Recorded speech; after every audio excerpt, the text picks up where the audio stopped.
Bonjour à tous et bienvenue aujourd'hui dans cette critique consacrée à Hellboy.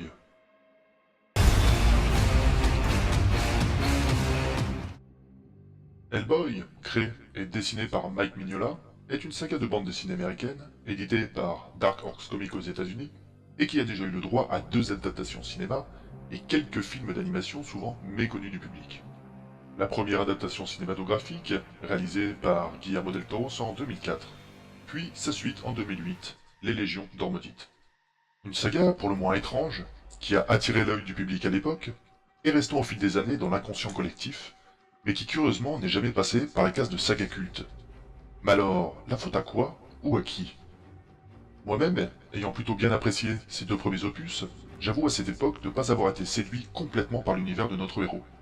Les films sont pourtant plutôt bien réalisés, et la patte de Guillermo del Toro rajoute véritablement un style visuel et narratif au contenu de l'œuvre, sans malheureusement complètement tirer son épingle du jeu. Alors à l'annonce, presque 10 ans plus tard, d'une nouvelle adaptation, je me suis intéressé d'un œil certain et très curieux au type de projet que Neil Marshall, réalisateur des excellents The Descent ou Dog Soldiers, pourrait nous proposer. Et c'est là que Hellboy, version 2019, voit finalement le jour.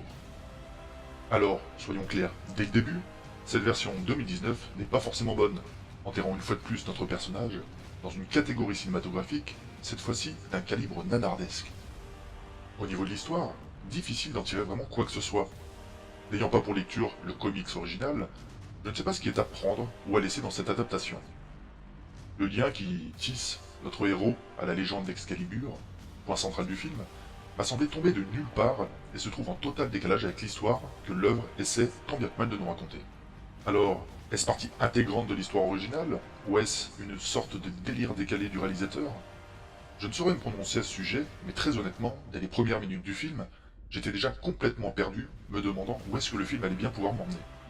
Pour ce qui s'en est suivi, les séquences s'enchaînent plus ou moins bêtement, dans une série de scènes d'action montées par un épileptique n'ayant aucune connaissance des lois du montage cinématographique, le tout saupoudré par une flopée de très mauvais effets spéciaux et de scènes gore et gratuites au possible. Le film ressemble plus à une sorte de compilation de séquences, n'ayant que peu de liens les unes avec les autres, et filmé par quelqu'un qui ne croyait même pas à son propre projet. Une sorte de fourre-tout dont la patte visuelle n'a aucune âme, mélangeant des plans en Jackie Chan par exemple, et de pseudo-plans séquences bourrés d'effroyables raccords numériques, le tout sans parler de la pseudo-violence graphique qui en découle, un espèce de délire malsain du réalisateur, à se faire plaisir à torturer visuellement de parfaits innocents au travers de morts plus violentes les unes que les autres. Bref, vous l'aurez compris, le film n'a absolument aucune identité visuelle. C'est, comme je le disais, un ensemble de séquences sans grand intérêt, des scènes délirantes interloquées par des répliques se voulant badass et parfois humoristiques. Humour d'ailleurs souvent à côté de la plaque et qui a tendance à plus choquer le spectateur de par sa présence souvent malvenue compte tenu des scènes qui l'habillent. Et le film n'est même pas sauvé de par les talents du casting, car hormis David Harbour dans le rôle de Hellboy, qui, il faut l'avouer, s'en sort plutôt bien dans le rôle du démon, les autres acteurs sont clairement à des années-lumière dans l'implication de leur personnage. Inutile de préciser que Mila Jovovich est une fois de plus insipide au possible, et confirme une nouvelle fois que son talent d'actrice est à revoir, et Ian McShane, fabuleux dans John Wick et devenu culte dans l'excellente série American Gods, est ici complètement dénué de charisme et de fond. On ne perdra pas non plus de temps à approfondir le reste du casting, qui ne parvient même pas à sauver les meubles.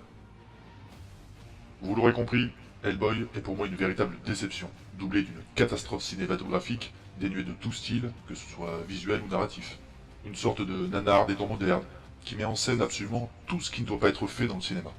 Et c'est dommage, car je pense que le personnage mérite sincèrement un vrai traitement précis et particulier, qui pourrait lui permettre de se rendre au sommet des protagonistes cultes du cinéma.